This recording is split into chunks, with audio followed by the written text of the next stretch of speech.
Peppa Pig, George's new friend. He came unexpectedly. "This is Sam," George said, leading a small turtle with a wide smile into the room. "He's going to live with us." Sam looked cute, a green face, a brown shell, a bright yellow t-shirt. He silently waved his little hand and Peppa's parents smiled.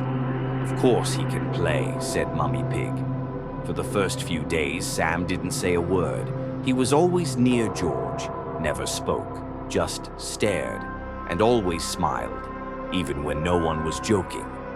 On the third day, Sam spoke. His voice was scratchy and quiet, but polite. "Hi, Peppa," he said during lunch. "I'm glad you live here. Soon there'll be more of us."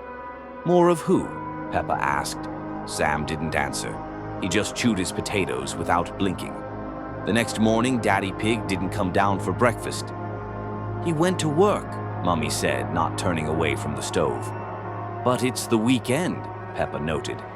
Mummy said nothing. Sam sat beside George, eating.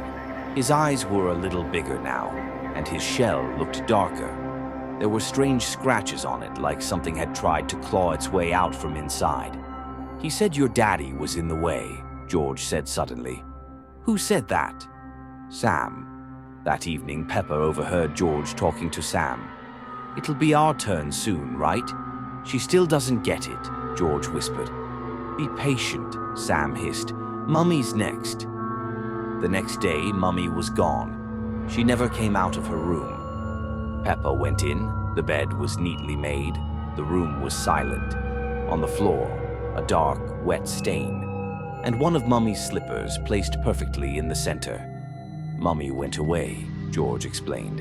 "Sam said it's better for her this way." Sam now spoke louder.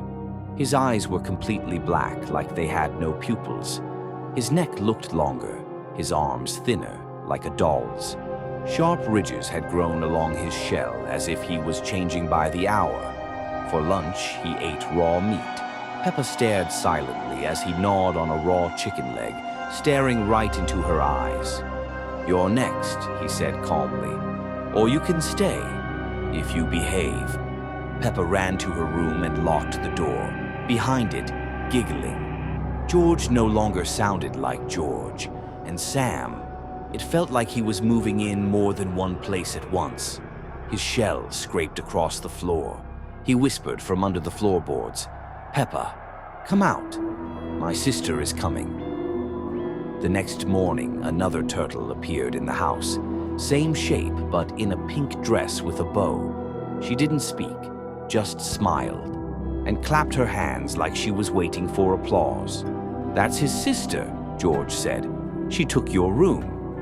"Where do you sleep?" "In the basement, with the others." "What others?" "The ones who blinked." Peppa went to her room. Everything was different. The bed flipped, her toys broken. Turtle footprints covered the walls. The window was nailed shut from the inside, and in the corner stood Sam, just standing, watching. He was taller now.